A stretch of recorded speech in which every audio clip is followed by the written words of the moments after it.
эмомалӣ раҳмон раиси ҷумҳурии тоҷикистон ҳамлаҳо аз сӯи афғонистон дар ду ноҳияи назди марзиро қотиёна маҳкум кардааст.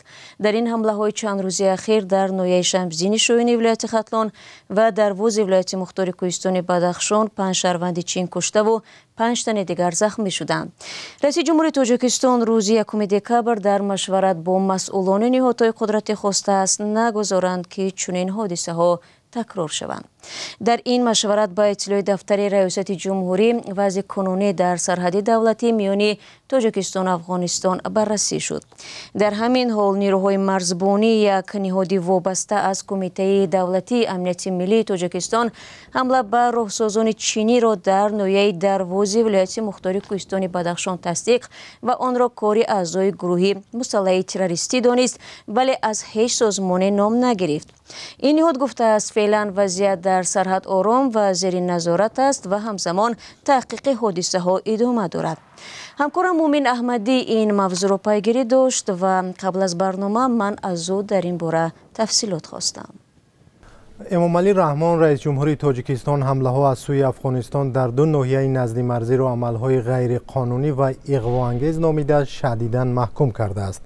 дар ҳамлаи рӯзи гузашта дар ноҳияи Дарвоз дар марзи Тоҷикистон бо Афғонистон 2 шаҳрванди чин кушта шуданд. аз ин пеш дар чунин ҳамлаи 3 шаҳрванди чин дар марзи Тоҷикистон бо Афғонистон дар ҳудуди ноҳияи Шамсдини Шоҳин Шуроободи Пешин кушта шуда буд.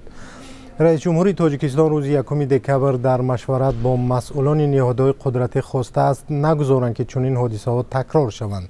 дар ин машварат ба иттилои дафтари раёсат ҷумҳурӣ вазъи кунунӣ дар сарҳади давлатӣ миёни Тоҷикистону Афғонистон ва роҳҳои тақвияти ҳифзи он баррасӣ шуд. дар ҷаласа гуфта шудааст ки давоми 1 ҳафтаи ахир 2 ҳодисаи тирандозӣ ба хоки Тоҷикистон аз он сӯи сарҳад рух дод ки дар натиҷа 5 кас фавтида ва 5 каси дигар захмӣ шуданд. бар асоси баёнияи расмӣ эмомалӣ раҳмон ба масъулон дастур додааст ки доир ба ҳалли масъала ва пешгирӣ аз такрори чунин ҳодисаҳои нохуш аз чораю тадбирҳои муассир кор бигиранд. ман аз Муъмин пурсидам ки оё маълум ҳаст пушти ин ҳодисаҳо кадом гурӯҳ меистад? шаҳло толибон расман ҳодисаи ҳафтаи гузашта дар ноҳияи Шамсиддини Шоҳинро маҳкум карда онро кори гурӯҳҳои иғвоангез хонданд ки дар пайи ноамнӣ ҳастанд, вале аз ҳеҷ гурӯҳи мушаххасе ном набурданд.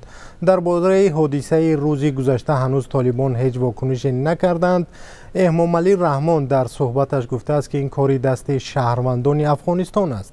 сару садо албатта дар ин бора зиёд аст, вале ҳанӯз мақомоти толибон ва мақомоти Тоҷикистон аз фарзияи ин кушторҳо чизе нагуфтанд. маълум нест ки чаро танҳо шаҳрвандони чин мавриди ҳамла қарор мегиранд. шаҳрвандони чин дар ин минтақа аз 2 соҳили руди Панҷ ҳам аз тарафи Афғонистон ҳам Тоҷикистон ба роҳсозӣ ва заршӯӣ машғуланд. ташаккур. ҳамкорам Муъмин Аҳмадӣ буд ки дар бораи таҳаввулоти ахир дар марзи Тоҷикистону Афғонистон ва вокунишҳо ба он маълумот дод.